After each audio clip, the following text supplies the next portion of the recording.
What's up and welcome back to another video, guys. Today I'm going to be challenging myself to build a massive LEGO Star Wars clone base in just 24 hours. And there's a pretty big twist at the end, so you're not going to want to miss. So without further ado, let's get right on into this video. The first thing that I have to do is build up the foundation. Now this is something that is kind of tedious, but it definitely does show through and make the mock better overall in the end. And now that the border is in place, I can come in and put in all of the filler brick and also put these plates up on top. I'm using these big 16 by 16 plates. They have the most surface area and they also add a lot of stability to the mock. Now that it has all been plated off, I'm going to get to work building the exoskeleton of the mountain. I don't need it to be too big as I am on a time crunch, however I want it to be as stable as possible so it doesn't come crashing down later on. And with the base of the wall in place, I can get to work building up the sides and also beefing up the middle a little bit, as I do want to have a bit of an interior down here, kind of like a basement to the clone base later on. I've sectioned off the small little area and I've put in some nice X pieces to have a little bit more detail so it isn't just some plain boring old gray walls. And now I can get to work on the not so fun part, which is doing all of the terrain outside.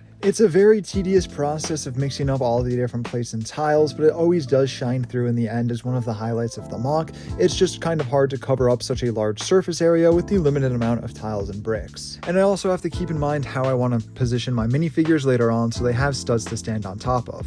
Now to break this up a little bit more and add a little bit more detailing to the floor, I'm going to add some light nougat coloring just so it's not a big blob of dark tan, as dark tan can get boring pretty quick to look at. And now that that part is in place, I'm going to come in with a little bit of olive green and have some foliage on either side so it looks like the small forest has been beaten down to the main section of the clone base. And now that that is in place, I can finally finish off the terrain on the bottom part by adding in the rest of our dark tan pieces. Now that the base level for our terrain has been completed, I'm going to get to work putting in the clone base. Now I'm going to be using these large pillars as the main foundation for the base, as I think that they add a nice height as well as a lot of structural support. Then I'll use some different slopes pieces in order to make a nice doorway for the clones to come in and out of the base from. I really do like the overall silhouette that this ends up making. And then by putting up the back wall, it's time to add in the roof, which I think I'm going to use these pretty big 16 by 16 pieces just because they'll add the most support and they won't come toppling down on top of the base. My plan here is to make something that kind of seems it was thrown together quickly by the Republic as a more of a temporary base and not something that is very permanent. And I think that the best way to achieve that is by going with a more geometrically shaped base to make it look more industrial and less like it has been lived in for long. And I have to say I'm very happy with how the base is shaping up so far, but now it's time to move in and build up the small wall, which is going to be made up of a bunch of different rocks. Now I'm using this technique that I used back when I did my building Ryloth series because I think that this works very well for small kind of walls, and just because I have all of these slopes in the correct colors, I think it will turn out very well. By mixing together a bunch of different slopes and a couple of tiles, you can get a pretty realistic looking wall, which definitely helps to bridge the gap between the upper and lower floors. But I will have to find out of how I can get the clones to come up and down on top of the mountain without needing to climb the wall. But that's something that I can worry about later, as finishing the wall definitely takes priority, and I'm pretty much done at this point. I just have to add in some finishing touches and also finish the far left side of the wall. And now that the cliff is complete, I can come in up top and add in all of the different plates and tiles to make it match the bottom as well, and also bridge the gap between the kind of awkward jump from the cliff to the top, and hopefully it all comes together nicely.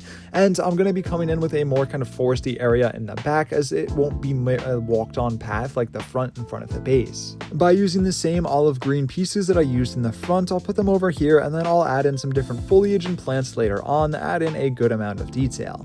And all that's left to do over here is to finish adding in all of the dark tan to bring together the back as well as the front. And with all of the tiles in place, it's time to get to work adding in the foliage and detail to our small forest-like areas. I'm going to be using a bunch of different leaf pieces just to stack them on top of each other to make this look nice and big.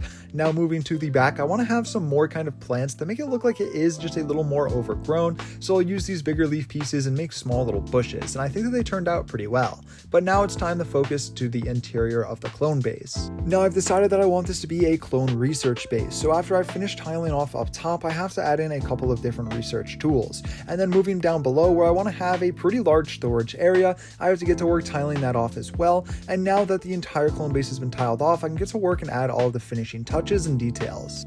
Obi-Wan and Commander Cody arrive to the research outpost on the outskirts of Utapau. There, a clone squadron was stationed to guard the researchers while they can go on with their research without being interrupted, as well as offer some manual labor, bringing in all of the different crates in and out of the research facility. Obi-Wan and Cody have arrived to conduct an inspection to make sure that everything is still running up to speed and up to code. They are met by the clone captain who is in charge, who gives them a tour of what's going on, while the clones work outside doing manual labor and the others stay on guard watching and making sure nothing happens. The research base is small inside, only housing 2 researchers from the Republic where they work on their computer as well as run the diagnostics on their small computers. And down below in the storage area, clones bring down all of the different containers carrying all of the rocks that the researchers are testing. There's only one clone station down here because nothing really can go wrong down below. Or at least that's what the Republic thought. Suddenly the clone was taken over. He was knocked over by something inside of the container, and a commando droid popped out and immediately gunned him down. Simultaneously, a massive explosion took place outside in all of the crates. The clones were knocked back and Obi-Wan and Cody rushed over to check what was going on. It looks like the explosion came from inside of one of the containers. Inside the cargo hold, the commando droid put on the deceased clone's armor and began to open up the other crates holding the other commando droids. Once activated, they sit under the cargo lift and wait for their signal to infiltrate the base. There's panic outside. No one knows where this explosion came from. Inside of all of the crates is just supposed to be various rocks and samples taken from around Utapau. While there are no casualties, there are definitely a couple of injured clones, and these 2 go into the base to check what's going on to make sure that everything is still going okay. Outside, Cody and Obi-Wan talk to try and figure out what happened. But suddenly, the crate popped open and a commando droid came out, instantly taking down the 2 clone troopers that were laying in front of him. Obi-Wan and Cody quickly sprung to action and quickly dismantled the droid. But by the time that they put 2 and 2 together of what's going on, it's already too late. Both clones that entered the base are quickly met by the unsightly sight of 2 unconscious researchers. They have no clue what's going on and they quickly signal for backup. But before they can get the signal off, a clone appears. They have no clue what's going on and ask the trooper what happened. But unfortunately, it was not a trooper behind that armor. The 2 clones were quickly guns down, outnumbered 3-2 by the commando droids. And without wasting a second, the commando droids took their armor and disguised themselves as the troopers once again. The researchers were brought to the cargo hold as the separatists wanted them alive. One commando droid watched over them while the other 2 tried to destroy all of the data that the Republic had gathered. But the clones outside heard the blaster fire and were getting ready to storm the base. Led by Obi-Wan and Cody, they rush in. Obi-Wan immediately knows that something is off as the clones shouldn't move like that. He knows that there are droids under that armor. Without hesitating, he takes down the first clone, revealing that it is in fact a droid under the armor, and the other 2 droids are left defenseless against Cody and Obi-Wan. After dealing with the droids, they make their way to the cargo hold where they find both researchers alive and well. They're able to use the head of the commando droid to plug it into the system and find out what they were after. They discover the plot to kidnap their researchers as well as take over the clone base by the separatists. And it just leaves you to believe how poorly this could have gone if Obi-Wan and Cody didn't make it. Let's just hope that no more droids linger below.